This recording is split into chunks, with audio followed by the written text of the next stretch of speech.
강의 자리에 함께 하신 우리 성도님들과 또 영상으로 함께 하신 가정들 위해 함께 하시기를 예수님의 이름으로 축복합니다. 이번 주간은 맥주 감사 주일로 하나님 앞에 드립니다. 맥주라고 하면 우리는 보통 보리를 생각하죠. 보리맥. 그런데 이 한국에는 보리와 밀의 과거가 없기 때문에 과거에는 밀농사를 짓지 않았잖아요. 그러다 보니까 보리와 밀을 같은 맥자로 사용합니다. 사전을 찾아보면 큰 맥, 작은 맥 이렇게 맥이 두 가지로 사용이 되는데, 성경에서는 이 추수에 대해서 두 가지의 절기를 말씀해주고 있습니다. 첫 번째 절기는 초실절이라고 합니다. 6월절을 맞이하고 그 다음 날이 무교절이죠.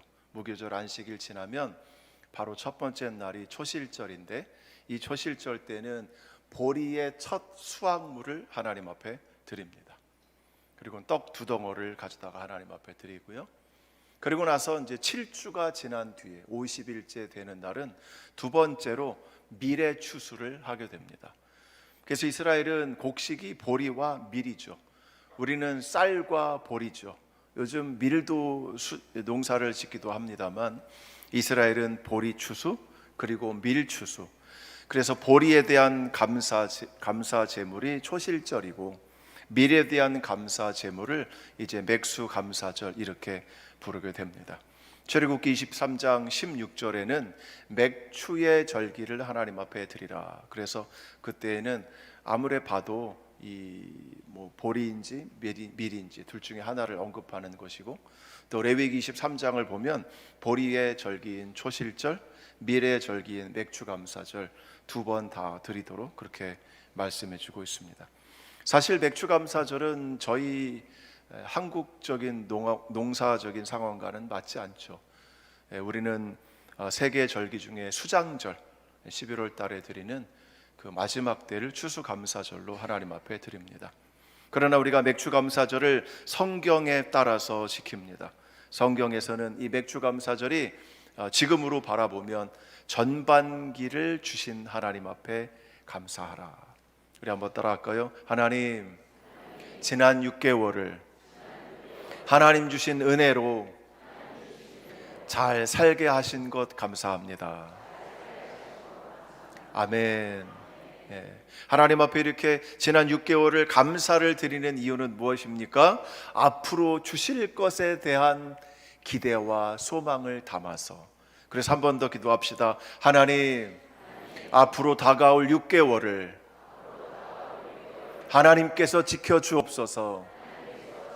은혜와 복을 내려 주옵소서. 아멘.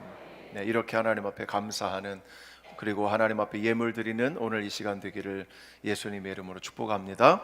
이제 우리는 예수님께서 세례를 받으셨고 그리고 시험을 받으셨고 그리고는 이제 첫 번째 사역을 시작하실 때가 되었습니다.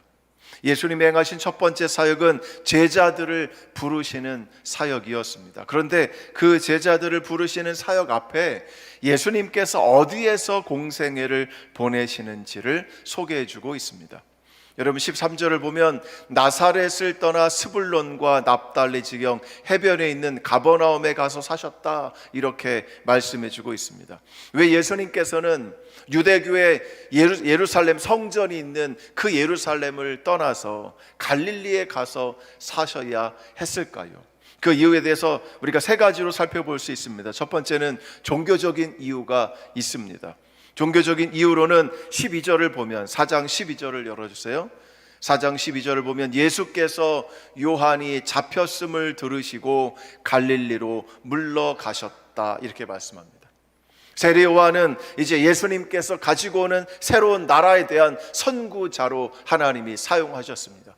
그런데 그 선구자가 외치는 그 세례, 죄 사함을 얻게 하는 그 세례에 대하여 유대 당국과 유대 종교인들은 그것에 대한 거부를 하게 됐습니다. 그리고는 세례 요한을 잡아 가두었습니다.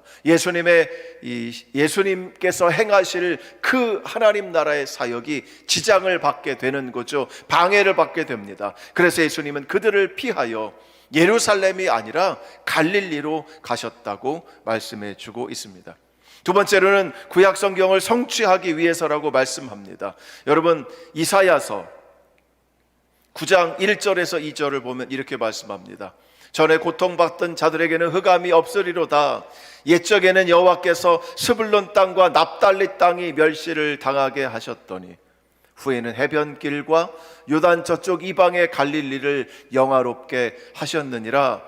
흑암에 가던 백성이 큰 빛을 보고 사망의 그늘진 땅에 거주하던 자에게 빛이 비치도다. 이렇게 말씀하고 있습니다. 여러분, 이 말씀을 바라보게 되면 스불론 땅과 납달리 땅이 등장하게 되고 해변길과 요단 저쪽 이방의 갈릴리, 이런 지역들이 소개됩니다. 우리 지도를 한번 보겠습니다. 지도를 보시면 저 위쪽에 동그라미 있는 지역이 위가 납달리, 왼쪽 아래쪽이 스불론 지파의 지역입니다.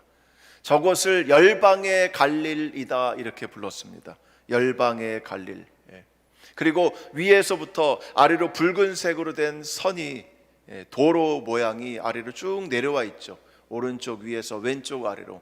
바로 저 도로가 해변길이라고 부릅니다. 이것을 비아 마리스 이렇게 부르는데요. 마리스라는 말은 바다고 비아는 길입니다. 그래서 바닷길, 해변길 이렇게 부르는데, 저 해변길이라고 하는 것은 북쪽에 있는 아시리아나 바벨론이 남쪽으로 공격을 해 내려올 때 사용하는 그들의 주요 도로입니다.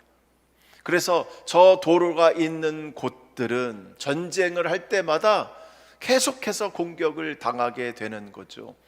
여러분, 저 북쪽 지역은 남쪽에 있는 예루살렘 지역보다 훨씬 살기가 용이합니다. 왜냐하면 호수도 둘레가 55km나 되는 거대한 호수, 민물 호수가 있고요. 산지도 굉장히 아름답고 날씨도 차가워서 풀들도 잘 자라고, 지금 가보시면 사과나무 그리고 이 아몬드 나무, 여러분 이런 농사를 굉장히 많이 짓습니다. 굉장히 비옥한 곳이에요. 그래서 저곳을 단지파가 옮겨가면서 이곳은 이 하늘과 같은 곳이라 이렇게 말하기도 했습니다. 천국과 같다고 말했습니다. 이 땅에 없는 것이 없다라고 말하는 곳이 저 북쪽 지역이거든요. 그런데 성경은 뭐라고 말합니까? 저곳은 흑암이 있는 곳이다, 사망의 그늘진 땅이다 라고 불렀다는 겁니다. 왜냐하면 반복적으로 적들의 공격을 받는 거죠. 아시리아, 아람 나라가 공격하면 제일 먼저 얻어 터지는 곳이 바로 저 북쪽이라는 겁니다. 자, 다음 지도를 한번 보여주십시오. 자, 중앙에 있는 스불론 지파라고 있습니다. 그 위에 나사렛이 있고, 그곳에서 납달리 지파에 위치한 가버나움으로 예수님께서 가셨습니다. 나사렛에서 생활하실 수도 있는데 일부러 가버나움으로 가셨다는 거죠. 가버나움은 바로 해변에 놓여 있습니다. 거기다 국제 해안도로가 지나가고 있습니다. 많은 이방인들이 그곳에 와서 살고 있습니다. 거기다가 이 로마인들이 가지고 온 이 로마의 문화가 있습니다. 여러 신들을 섬기는 거죠. 그래서 예수님께서 오셔서 내가 하나님의 아들이다 라고 외쳐도 그들은 큰 거부감이 없습니다. 그들은 하나님, 예수님의 말씀을 또 귀를 기울이는 거죠. 워낙 다양한 신들이 있는 다양한 세계관에 살던 사람이기 때문에. 여러분, 자녀들이 읽는 그리스 로마 신화 보십시오. 얼마나 신들이 많습니까? 이 신, 저 신, 굉장히 많아요. 한 신이 또 등장해도 이 로마 그리스 사람들은 거부하지 않습니다. 오케이 하고 귀를 기울이는 거죠. 바로 그곳이 저 가버나움이라는 곳입니다. 자, 다음 사진 또 보여주세요. 자, 중앙 위쪽에 있는 가버나움, 동그라미 친 곳이 바로 예수님께서 공생애로 정하신 그 마을이고요. 왼쪽에 게네사렛, 아래쪽에 티베리아스, 오른쪽에 벳세다 광야가 놓여 있습니다. 아주 해안이고요. 너무나 먹을 것도 많고 저기에 사는 사람들은 물고기를 잡아서 삽니다. 여러분, 막달라라는 마을 아시죠? 막달라. 어떤 곳에 가면 막 달라고 그래요. 총신대 입구에 제가 학교 다닐 때 우리 강혜세 목사님도 알 겁니다. 모를 수 있네요. 그곳에 할머니 한 분이 계셨는데 학생들이 학교를 뛰어 들어가라 그러면 돌을 막 달라고 그래. 그래가지고 그 할머니 이름이 막달라 할머니였습니다. 그런 거는 상관이 없어요. 이 막달라라고 하는 곳은 망대라는 뜻입니다. 망대라고 하는 그 마을, 막달라 마리아 있잖아요. 그 마을은요, 물고기를 잡아서 소금에 절여서 로마로까지 수출하는, 그 정도로 물고기를 많이 잡는 그런 마을이었습니다. 그러니까 이 어부로만으로도 충분히 먹고 살 수 있는 그런 곳이었다는 거죠. 바로 그곳 가버나움, 우리가 지금 보고 있습니다. 자, 다음 보여주세요. 네. 자, 지금 이 사진은 뭘 말씀드리냐면, 위에서부터 아래로 내려오는 상부 요단강이 있습니다. 이 상부 요단강은 오른쪽에 있는 이 빌립의 영토와 왼쪽에 있는 이 헤롯 안티파스의 영토를 나누는 경계라는 거죠. 그 경계, 국경선이 있습니다. 거기에 앉아서 세금을 받던 사람이 바로 세리 마태입니다. 여러분 아시겠죠? 그러므로 이 두 나라는 한 헤롯 대왕의 자식들이지만 완전히 다른, 세금을 내면 다른 사람한테 가는 그런 다른 나라인 거죠. 그러므로 이 헤롯 안티파스가 예수님을 잡으러 오면 가버나움에 있다가 국경선만 넘어가면 빌립의 땅으로 가는 겁니다. 그럼 적들이 못 쫓아오죠. 빌립의 땅에 계시다가 또 헤롯 안티파스로 넘어오게 되면 적들이 따라올 수 없는 거죠. 이렇게 예수님은 이쪽 저쪽으로 도피하시면서 살아가기에 적당한 지역이 바로 이 가버나움이었다는 겁니다. 거기다 이 가버나움의 이름은 뜻이 뭐냐? 크파르 나훔이라고요. 크파르는 마을이고 나훔은 위로받는 자라는 뜻입니다. 예수님이 이곳에 오셔서 이 흑암에 행하던 백성들, 사망의 그늘진 땅에 거두하던 이 자들에게 빛을 주심으로 그들을 위로하신 줄 믿습니다. 오늘 이 시간에 우리 사랑하는 성도님들 마음에 있는 이 어두움이 나사렛 예수의 이름으로 물러가기를 간절히 소망하며 축복합니다. 내 안에 있는 어두움이 물러갈지어다. 주님, 이 시간에 주님께서 주시는 그 생명의 빛이 나를 회복해 하시고 자유를 가져다 주실 줄 믿습니다. 바로 그 마을 가버나움이라는 겁니다. 자, 다음 사진 보여주세요. 바로 이 마을이 가버나움입니다. 이 담으로 이루어진 이 마을, 바로 해변가 바로 옆에 있고요. 그래서 당연히 이 항구도 이곳에 위치해 있습니다. 거기다가 이곳은 연자맷돌, 이 올리브 오일을 추수하는 대추하는 이 연자맷돌도 저곳에 많이 있습니다. 그래서 사람들이 이곳에 많이 왔다는 거죠. 올리브 기름을 짜기 위해서 많이 왔다는 겁니다. 이곳을 준공업지대다 이렇게 부르고 있습니다. 바로 저곳이 가버나움, 예수님께서 공생의 3년 동안 이곳을 본 동네로 삼으신 곳입니다. 자, 다음 보여주세요. 자, 이곳이 가버나움인데 중앙에 보시면 하얀색의 대리석으로 만든 건물이 보입니다. 저것은 AD 4세기에 로마 시대, 이제 기독교가 한참 팽배했을 때에 유대인들을 위해서 만들어준 대리석으로 된 회당입니다. 바로 예수님께서 저기서 말씀을 하시고 병자를 치료하시고 허리 굽은 자를 치료하셨던 바로 그곳이 저 가버나움 안에 있는 회당입니다. 자, 이제 예수님은 이런 이유 때문에 가버나움에 가서 사셨습니다. 그곳은 박해를 피해서 예수님께서 도피하신 곳이고 흑암의 땅에 빛을 주시려고, 그리고 이방인 지역에 가서 복음을 전하기 위해서 예수님은 그곳에 가셨습니다. 그리고 그곳에 가셔서 첫 번째 외치신 말씀이 17절의 말씀입니다. 한번 따라해 보겠습니다. 회개하라, 천국이 가까이 왔느니라. 예수님은 처음 입을 여시면서 제일 처음 외치신 말씀이 회개하라, 천국이 가까이 왔느니라, 하나님의 나라가 이제 너희들에게 임하였다라고 말씀해 주고 있습니다. 하나님 나라가 가까이 왔다는 말은 무엇입니까? 이 세상사에, 이 세상의 역사에 하나님께서 이제 본격적으로 개입하실 때가 됐다라는 겁니다. 바로 예수님께서 이제는 이 땅에 오셔서 이제는 하나님 나라를 가져오시기 위해서 심판과 구원의 역사를 이루실 것을 말씀해 주고 있다는 것입니다. 마태복음 3장 10절을 보면 이미 도끼가 나무 뿌리에 놓였다. 이제 세상의 종말이 가까이 왔다. 그러나 아직은 이루어지지 않았지만, 그러나 예수님께서 이 땅에 오심으로 말미암아 그 마지막의 때가 시작이 되었다라는 것입니다. 그리고는 그 역사를 이루기 위해서 첫 번째로 제자들을 부르셨습니다. 왜 예수님은 혼자 직접 하시면 되지 않습니까? 왜 제자들이 필요할까요?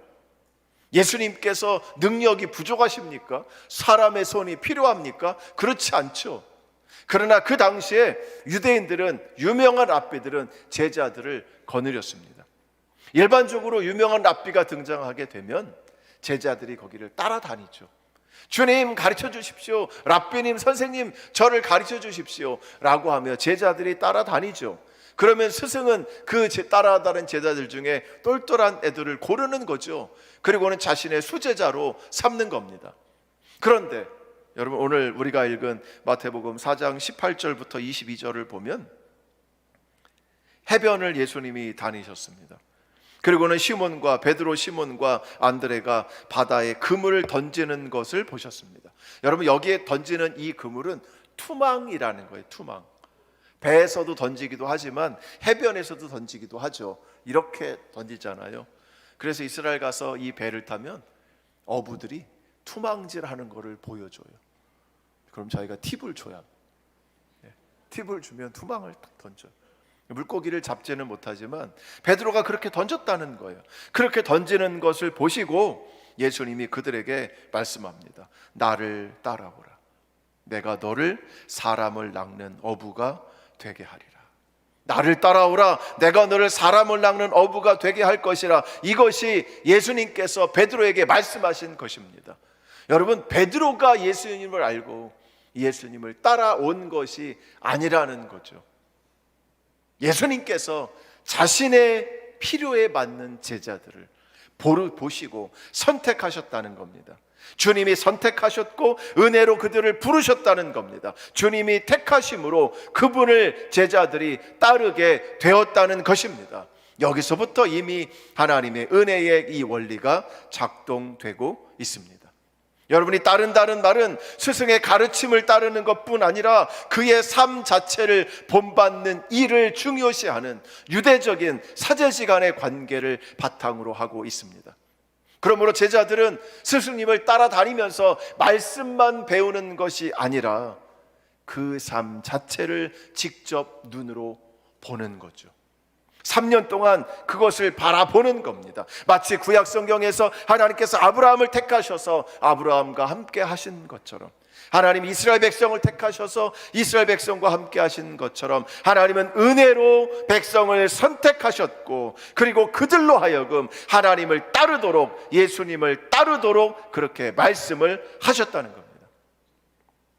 예수님께서 베드로를 부르셨을 때에 베드로의 반응이 어떻습니까? 20절입니다. 그들이 곧 그물을 버려두고 예수를 따르니라. 우리 같이 한번 읽어볼까요? 시작. 그들이 곧 그물을 버려두고 예수를 따르니라. 아멘. 어떻게 따랐습니까? 하루 있다 따랐습니까? 한 2시간만 있다 따르겠습니다. 제가 인생이 복잡해서 정리할 게 많아요. 그게 아닌 거죠. 곧 따랐다는 겁니다. 자신이 깃고 있던 던지고 있던 이 그물을 바로 뒤로 버려두고 예수님을 바로 따랐다는 겁니다. 여러분, 여기 참 이 분위기가 묘하지 않습니까? 어떻게 베드로가 예수님을 바라보고 그렇게 따랐을까 하는 것이 참 특이합니다. 그렇죠? 특이해요. 그러나 베드로는 뭔가 느꼈을 것 같아요. 누가복음 5장을 우리가 바라보면 이 상황을 다른 그림으로 보여주고 있습니다. 누가복음 5장 1절부터 9절에도 여전히 예수님께서 베드로를 부르시는 장면이 등장합니다. 여기는 상황이 조금 다릅니다. 예수님께서 게네사렛 호숫가에 서서 계셨는데 배가 두 척 있는 걸 보셨습니다. 어부들이 배에서 나와서 그물을 씻고 있습니다. 예수님이 그 중에 한 배에 올라가셨습니다. 그 배는 시몬의 배라. 조금 떼기를 청하시고 배에 앉으시고 사람들은 바닷가에 호숫가에 쓴 거죠. 그리고 배에서 예수님께서 말씀을 가르치십니다. 그리고는 말씀을 마치시고 예수님이 시몬에게 말씀합니다. 깊은 데 가서 그물을 내려 고기를 잡으라. 여러분, 이것이 정상적인 상황입니까? 아니면 비정상적인 상황일까요? 정상적인 상황인 것 같다. 비정상적인 상황인 것 같다. 질문이 뭔지 모르겠다. 여러분, 베드로는 물고기 잡는 사람이에요. 그렇죠? 어려서부터 물고기를 잡았어요. 지금이 물고기를 잡을 때인지 아닌지 누구보다 더 잘 알고 있죠. 왜 어부들이 밤새도록 물고기를 잡으려 하고 그리고 와서는 아침에 그물질을 합니까? 아침에는 물고기 잡을 수 없다는 거죠. 그런데 예수님께서는 뭐라고 하십니까? 깊은 데 가서 그물을 던지라는 거예요. 여러분, 아침이 되면 햇살이 내리치고 플랑크톤이 그 햇볕 있는 주변으로 올라와서 그걸 먹기 위해서 물고기들이 위로 올라옵니다. 그럼 아침에는 깊은 데 가서 그물을 던지면 안 되죠. 밤에 깊은 데 가서 그물을 던져야죠. 그런데 예수님은 깊은 데 가서 그물을 내려서 고기를 잡으라는 겁니다. 여러분, 이것이 논리적으로 말이 되질 않습니다. 그때 그러나 시몬 베드로는 이렇게 대답합니다. 선생님. 여러분, 주님이라고 부르지 않았습니다. 라페라고도 부르지 않았습니다. 선생님, 지금으로 하면 아저씨 이렇게 되는 거죠. 아저씨, 왜 그러세요? 이러지 마세요. 여러분, 교회에서 그런 일 종종 있지 않습니까? 제가 더 잘 알죠. 그런 말씀 하지 마세요. 제가 더 전문가입니다. 세상에서 제가 한가닥 했습니다. 이런 말씀 많이 하죠. 예수님에게도 베드로가 그런 말 할 수 있지 않습니까? 예수님, 선생님, 아저씨, 아저씨, 가만히 계세요. 제가 왜 이러고 있겠습니까? 그러나 베드로는 그렇게 대답하지 않았습니다. 비록 선생님, 이 말은 내가 당신을 잘 모르지만은, 이런 말인 거죠. 당신이 누구인지 잘 모르지만 그러나 당신의 말씀에 의지하여 내가 그물을 내리겠습니다. 여러분, 이것이 순종인 줄 믿습니다. 여러분, 순종은 내가 이해되는 것을 하는 게 순종이 아닌 거죠. 내 마음에는 들지 않습니다. 나는 원치 않아요. 그러나 주님께서 여러분들을 부르신다면, 안수집사가 되라라고 부르시면, 장로가 되라라고 부르시면, 내가 볼 때는 연약한 것 같지만, 내가 볼 때는 아직도 부족하고 사람들에게 안수집사라 장로라 불리기에 연약하지만, 그럼에도 불구하고 주님이 되라고 하시면 순종해야 하는 줄 믿습니다. 권사님 되라고 하면 순종하시기를 바랍니다. 구역장 되라고 하면 순종하시기 바랍니다. 바나바가 되라고 하면 되시기를 바랍니다.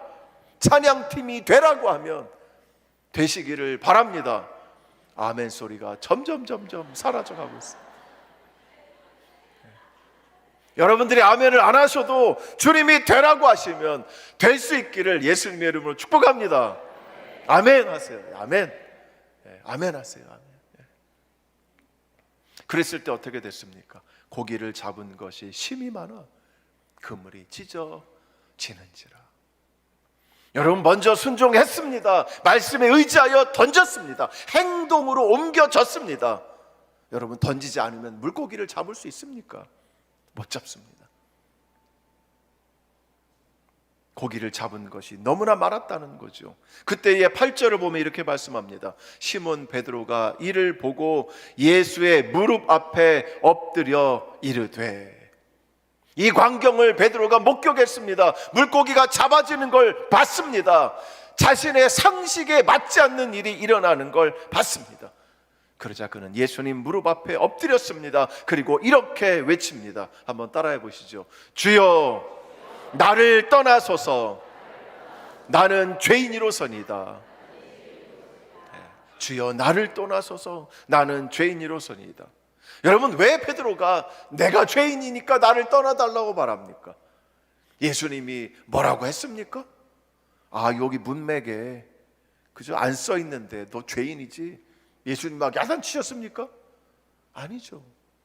왜 갑자기 베드로는 자기가 죄인이라는 걸 깨달았을까요? 이 거룩한 영광, 거룩한 기적이 일어나는 그 광경을 바라보고 이분은 내가 범접할 수 없는 분이구나 라고 하는 그 두려움이, 여러분, 하나님의 임재하심 앞에 사람들이 서면 어떻습니까? 두려워하는 거죠. 다 땅바닥에 엎드리는 겁니다.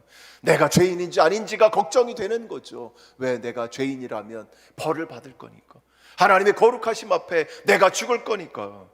그 놀라운 기적을 경험할 때 그는 자신이 연약하다는 것을, 자신이 죄인이라는 것을 깨달았습니다. 그래서 주님, 나를 떠나주십시오 라고 말했던 거죠. 여러분, 이것도 이상하죠.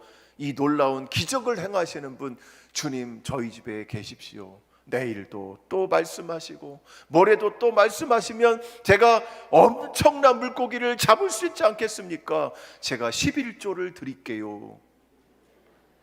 주님 저랑 사업하시죠. 뭐 이렇게 얘기했을 수도 있습니다.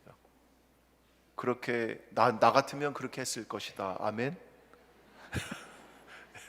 그렇게 했으면 얼마나 좋아요. 누이 좋고 매부 좋고, 얼마나 좋습니까? 그러나 베드로는 그렇게 생각하지 않았습니다.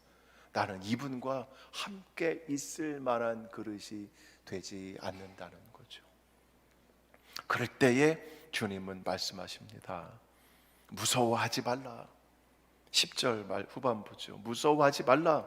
이제 후로는 내가 사람을 취할 것이라. 너는 지금까지 물고기를 잡는 사람이었지만 이제 내가 너를 사람을 낚는 어부가 되게 할 것이라. 하나님 나라의 일에 너를 사용할 것이라. 하나님, 한번 따라합시다. 하나님, 나를 사용하여 주옵소서. 하나님 나라의 역사를 이루는 자로 나를 사용하여 주옵소서. 여러분, 말씀에 순종할 때의 기적을 경험했습니다. 여러분, 순종이란 여기에 세 번째 나와 있는 거죠. 순종으로 하나님을 경험하는 자. 그렇죠? 여러분, 지금 아무리 봐도 안 보이죠? 순종을 하나님 경험합니다. 순종을 해야만 하나님을 경험할 수가 있습니다. 순종이 먼저라는 거죠. 하나님 기적을 보여주시면 내가 하나님을 믿겠습니다. 이것이 아니라는 거예요. 요단강을 건너기 위해서는 내 발을 먼저 담궈야 한다는 겁니다. 먼저 담글 수 있기를 예수님의 이름으로 축복합니다. 순종하는 자가 되기를 예수님의 이름으로 축복합니다. 봉사하십시오라고 하면 빼는 거죠. 왜 뺍니까? 사람들이 말을 해요. 네가 뭔데 거기서 봉사하냐는 거죠.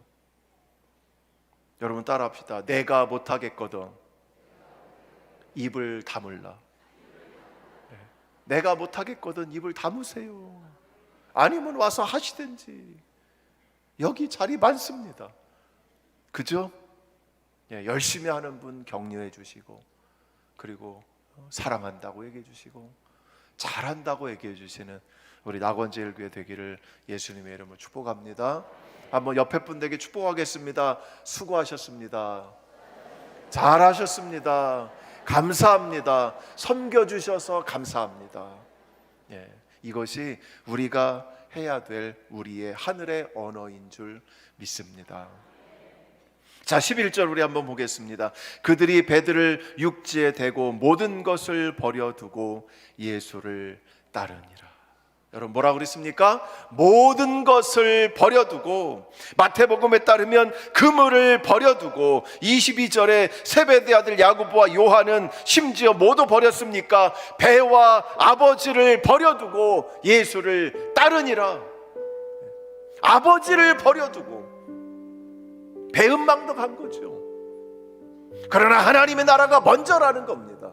여러분, 여기에 버린다는 것은 부자지간의 정을 끊는다는 게 아니에요. 하나님을 먼저 더 사랑하라는 것입니다. 이걸 오해하시면 안 됩니다. 집안을 다 버려두고 집안을 엉망으로 해놓고 나와서 하나님 일만 하라는 것이 아닙니다. 이것은 덕스럽지 않아요. 하나님 일을 하시려거든 집안을 더 깨끗하게 만들어 놓으십시오. 남편의 눈에 쏙 들게 하세요. 아이들이 우리 엄마 최고라는 말이 나오게 하십시오. 그때에 하나님께서 여러분에게 집안일도 잘 되게 해주시고, 교회 봉사도 잘 되게 해주시고, 내가 할 수 있는, 내가 할 수 없는 그 일마저도 주님이 주시는 능력으로 할 수 있도록 그렇게 해주신다는 것입니다. 여러분, 오늘 마태복음 4장 19절 말씀에 이렇게 말씀하고 있습니다. 내가 너를 사람을 낚는 어부가 되게 하리라. 여러분, 되게 하리라. 되게 하리라. 내가 되는 것이 아닙니다. 내가 노력해서 되는 것이 아닙니다. 이 능력은 나에게서 나오는 것이 아니라 하나님이 주시는 능력이라는 거죠. 순종할 때 하나님은 나에게 그것을 감당할 수 있는 능력을 주신다는 것입니다. 여러분, 마태복음에서는 이 베드로 또 안드레 그리고 이 야고보와 요한, 이들은 즉각적으로 순종했습니다. 다 버려두고 주님을 따랐습니다. 주님께서는 되게 한다고 약속해 주셨습니다. 진정한 제자의 길은 모든 것을 버려두고 과거의 모든 선입견을 버리고 무조건적으로 일말의 주저함도 없이 주님을 따라 나서는 것으로 말씀해 주고 있습니다. 여러분, 앞으로 펼쳐질 베드로와 또 안드레와 또 요한과 야고보의 삶이 어떻게 되었습니까? 기존과는 다른 삶을 살아갈 것입니다. 하나님의 나라는 새로운 현실입니다. 새로운 삶입니다. 기존의 세계관으로, 기존의 가치 체계로 살아갈 수 없는 것입니다. 혹시 이 자리에 앉아 계신 우리 낙원의 성도님들 중에 과거의 그 삶으로, 과거의 그 경험으로 하나님의 나라의 일을 하겠다고 와 계신다면 여러분, 문제가 발생할 수 있습니다. 하나님 나라의 마음을 품을 수 있기를 예수님의 이름으로 축복합니다. 예수님의 그 방식이 나의 방식이 되기를 예수님의 이름으로 축복합니다. 하나님의 인격이, 예수님의 성품이 나의 성품이 되기를 예수님의 이름으로 축복합니다. 제자의 부르심은 그 사람이 높은 수준에 있기 때문에 부르신 것이 아니라 부르심이 있고 그를 따르면서 변화되는 것입니다. 이제 우리는 변화되어야 합니다. 서리 집사는 서리 집사의 삶에 맞게, 안수 집사는 안수 집사의 삶에 맞게, 권사는 권사의 수준에 맞게, 장로는 장로의 수준에 맞게, 목사는 목사 수준에 맞게 우리의 삶이 변화되어야 합니다. 한번 따라합시다. 주님, 능력을 주십시오. 성품을 주십시오. 내가 변화되게 하여 주옵소서. 이런 변화를 받아들이기 위해서 우리는 주님의 부르심에 응답해야 한다는 것입니다. 주님을 따라야 하는 거죠. 응답은 곧 순종입니다. 순종하는 자에게 주님께서 그 맡겨진 사명을 감당할 능력을 주실 줄 믿습니다. 주님께는 능치 못하실 일이 전혀 없습니다. 우리의 모든 생각, 모든 간구, 모든 꿈, 모든 소망 다 주님께서는 이루어 주실 줄 믿습니다. 그렇게 하실 수 있는 주님을 우리 찬양합니다. 그렇게 도와달라고 같이 기도하는 시간 갖기를 소망합니다. 하나님은 하실 수 있습니다. 내가 생각하는 것, 내가 간구하는 것, 내가 꿈꾸는 것, 내가 소망하는 것, 주님의 말씀 앞에 순종할 때에 하나님의 능력으로 이루실 수 있을 줄 믿습니다. 하나님 나에게 능력을 주실 줄 믿습니다. 그물을 던질 때에야 경험할 수 있는 그 능력, 따라가야만 경험할 수 있는 그 능력, 하나님 우리 순종하는 자 되게 하여 주옵소서. 믿음으로 반응하는 자, 응답하는 자 되게 하여 주옵소서. 우리 다 함께 주여 한번 부르짖고 기도합니다. 주여. 오 아버지 하나님, 주님의 말씀 앞에 순종하기를 원합니다. 그래서 주님이 주시는 그 능력을 경험하기를 원합니다. 하나님이 이루시는 그 능력을 경험하기를 원합니다. 이 수많은 물고기를 잡는 사건을 경험하기를 원합니다. 하나님, 우리의 연약함, 우리의 나약함 있습니다. 그러나 주님께서 우리를 부르실 때에 이 물고기를 그물이 찢어질 정도로 잡을 수 있다는 것을 알게 하시고 믿음으로 고백하게 하여 주옵소서. 믿음으로 응답하게 하여 주옵소서. 믿음으로 역사를 경험하는 자들 되게 하여 주옵소서. 오 사랑하시는 하나님, 우리를 주님의 제자로 불러주신 것을 감사합니다. 제가 순종하기를 원합니다. 사람을 낚는 데 사용하여 주시기를 원합니다. 하나님의 뜻을 기뻐하며 주님이 원하시는 곳에 서서 하나님의 뜻을 이루는 자들이 되게 하여 주옵소서. 그물이 찢어지는 것을 경험하기를 원합니다. 하나님이 주시는 그 복을 받아 누리게 하여 주옵소서. 우리가 진정한 주님의 제자가 되게 하여 주옵소서. 우리 주님 예수님의 이름으로 감사하며 간절히 기도 올리옵나이다. 아멘.